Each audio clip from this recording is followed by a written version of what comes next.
I want to give all the praises and the honor to Yahweh Bahashem, Yahweh Shah Bahashem, Rucha HaKodash, and double honors to the apostles and the elders of Great Millstone. Shalom to the elect, peace to the elect. I want to touch on a short video going into the love of the brotherhood, the true prosperity, okay, is in with the elect Israelites. First off, these scriptures that is being read are only for the Israelites, because it doesn't make any sense for Yahweh Shah to carry that on up to us to this day, to say love your enemies, and your enemies as of other nations are the ones that are oppressing you, and they're the ones that are psychologically destroying you, physically poisoning you, and making you sick and taking your livelihood away.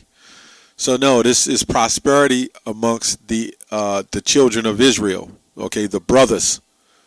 Okay, this is important, why we must at these end times be closer. Now the scripture says seek your salvation, have salvation and rejoicing in yourself.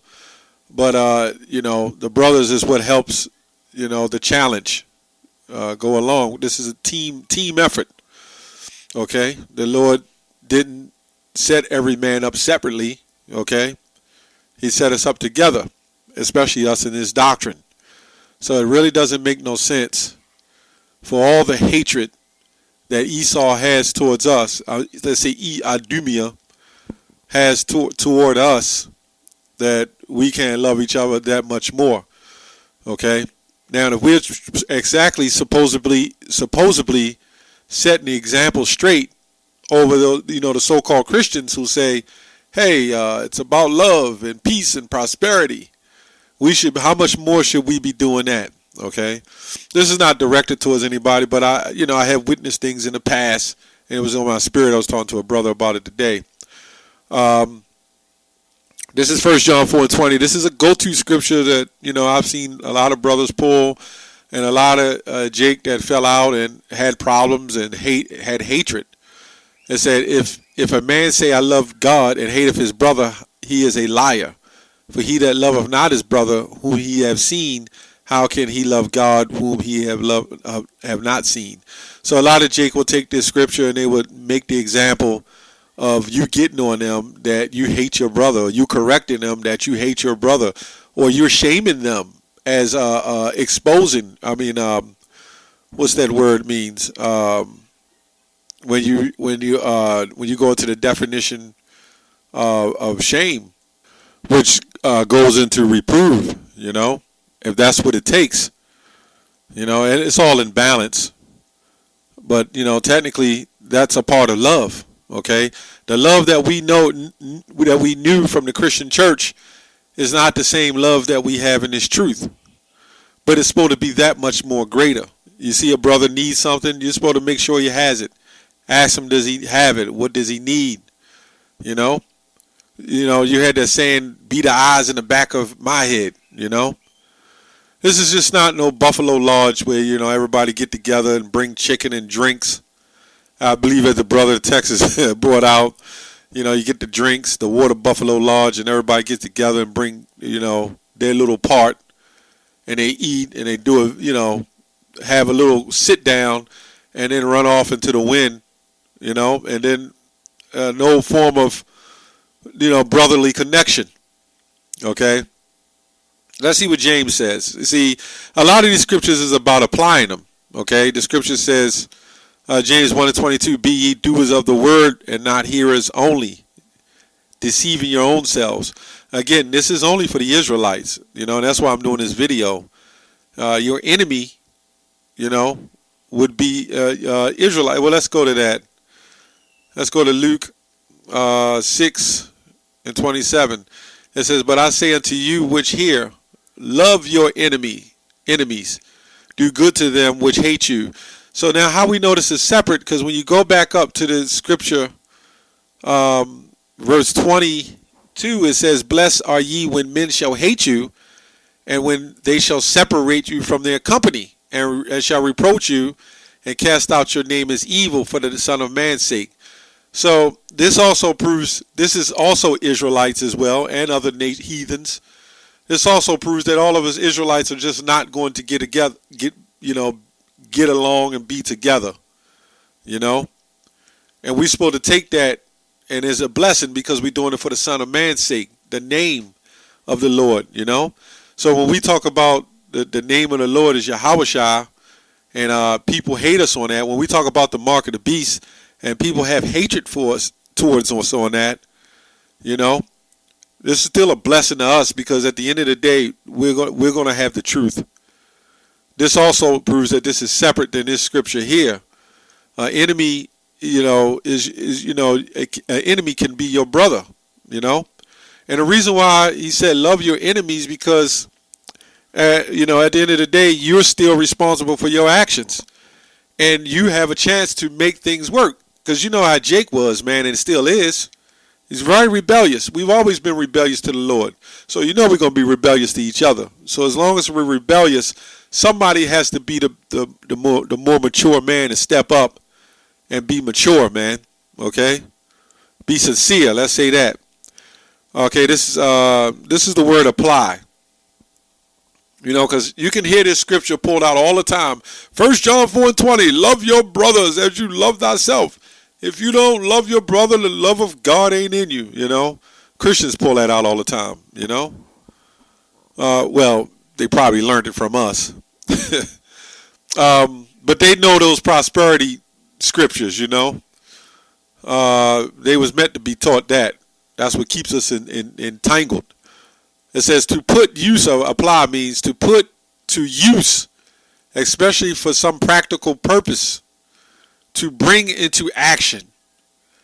So this scripture goes a long way. It's not just, hey, I gotta agree with you, that's just showing love and knowing you're wrong.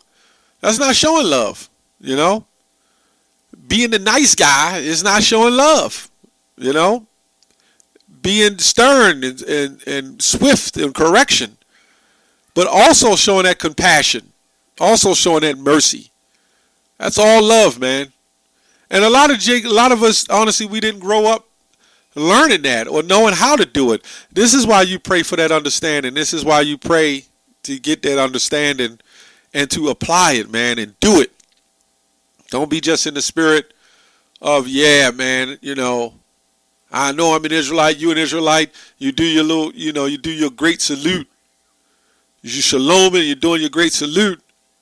But at the end of it all, there's still no love there, man. That love is an action.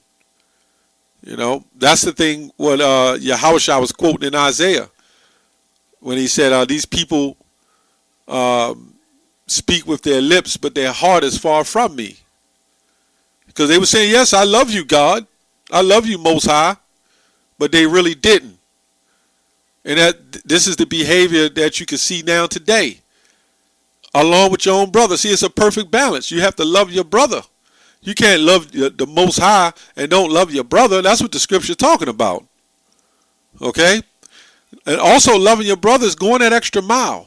Okay? Going the extra mile. Helping him. Even in his understanding. Don't be quick to cast off a brother, man. You lift him up. Okay? Love your enemies. Now, I also wanted to go to the fact that this is talking about the Israelites. Okay? This is just not talking about everybody. We got into it with this Christian a while back with this scripture. Okay? We had to go to this scripture to prove it.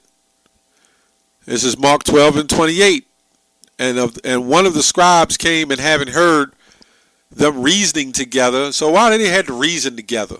Because you're going to have these disagreements. Goes on to say, and perceiving that he had answered them well, asked him, which is the first commandment of all? And Yahushua answered him, the first of all commandments is, hear, O Israel. So this proves that he was talking to the Israelites. Right? So what is he saying to the Israelites?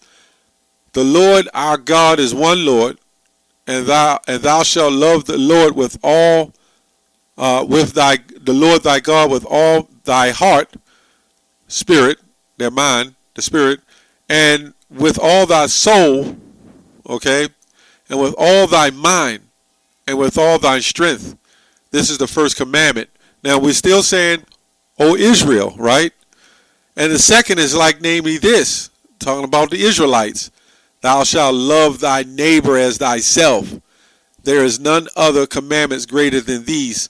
So this is the confusing part. This is in the book of Mark, which the Christians call the gospel, which the whole book is. So why in the book of gospel, the book of Mark, in the gospel is saying, hear, O Israel? Why is it saying, hear, O everyone? You know?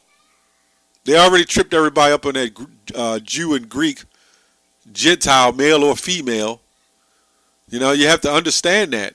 Male or female, and Jew or Greek, because you had our people who was in different customs and different beliefs. And then you had families who followed the truth, who was, you know, had to be grafted back. And they might have wives. They might have children. You know? There's a lot of Jake that, you know, there's some Jake that's in the truth. And he may be, well, he's not in the truth. He's following some other doctrine. He might be in Islam. He might be somewhere else. And he might have a family.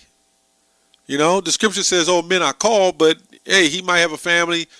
His wife might learn, you know, under him, you know.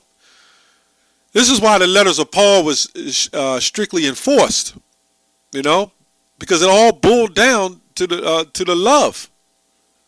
You know, Jake is doing all kinds of crazy shit, man, you know. So this is why these letters were strictly enforced, man. And we have to follow these letters. You know, we have to follow what the Most High said, man. That's why he said we ought to obey God rather than men. You know. Anyway, I just wanted to touch on that just to make a quick point. That's all I have on that. Shalom. Love your brothers. Okay. Shalom.